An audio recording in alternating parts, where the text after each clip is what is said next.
အားလုံးမင်္ဂလာပါ Forever United က Facebook page နဲ့ YouTube channel ကနေပြန်လည်ကြိုဆိုလိုက်ရပါတယ်ကျွန်တော်ခုနကပဲ Brentford နဲ့ United တို့ရဲ့ Premier League ပွဲစဉ်ကပြီးဆုံးလို့သွားပြီကျွန်တော်ပွဲစဉ်မှာတော့ Brentford က United ကို4-3 ဂိုးဆွဲရလာတဲ့အတူနိုင်ရရှိခဲ့တယ်ကျွန်တော်အဲ့ဒီပွဲမှာ Brentford ကတကယ်ကောင်းတယ်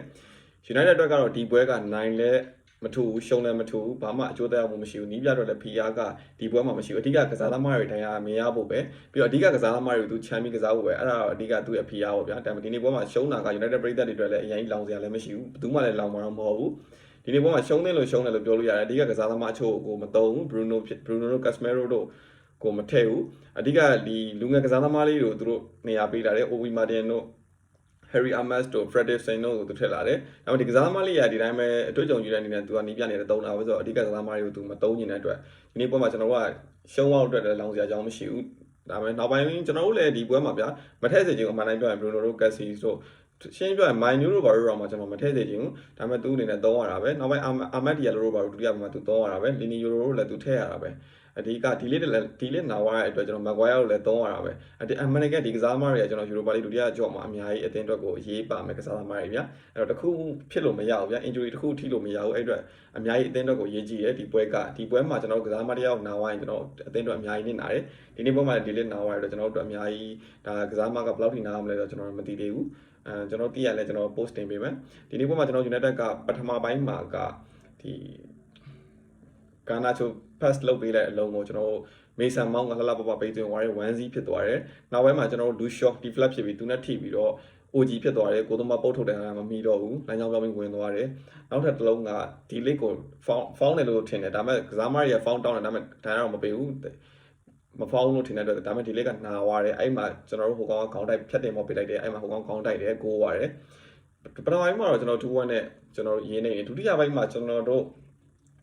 United ကအပြောင်းလဲနေတချို့ပြုတ်လုပ်တယ်ဒီ Ahmad တို့ဘာလို့ထည့်တယ် Euro တို့ဘာလို့ဒုတိယပိုင်းမှာထည့်တယ်ထင်တယ်ဒါပေမဲ့ဒုတိယပိုင်းမှာကျွန်တော်တို့ဒီအစာပိုင်းမိနစ်တော့အဲ့လိုကြီးထင်သလားမဟုတ်ဘူးခွင့်ရအဲ့လိုကြီးသုံးမချနိုင်ဘူး United ကွင်းလန်တဲ့တိုက်စစ်ကအချိတ်ဆက်ကပြတ်နေတယ် Obi Martin ကကာနာချိုနဲ့တွဲဆော့အနေနဲ့လေးပြဿနာတက်နေလို့ပြောလို့ရတယ်နောက်ပိုင်းကာနာချိုကဒီကောင် pass မပေးတော့သူ့အောင်သူပဲကန်တော့တယ်အဲ့လိုနဲ့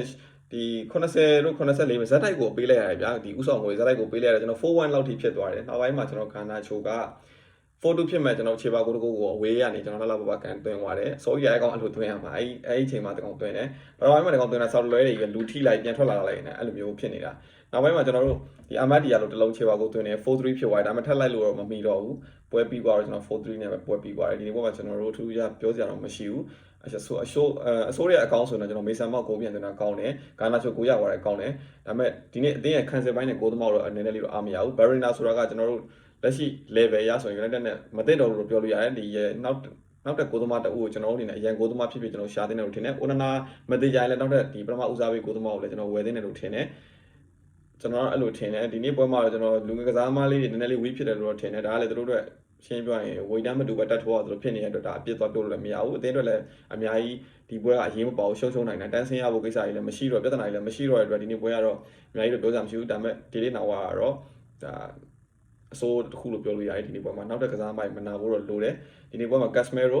Bruno Fernandes Rasmus Hojlund တော့ကျွန်တော်မထည့်သွားဘူးအဲ့တော့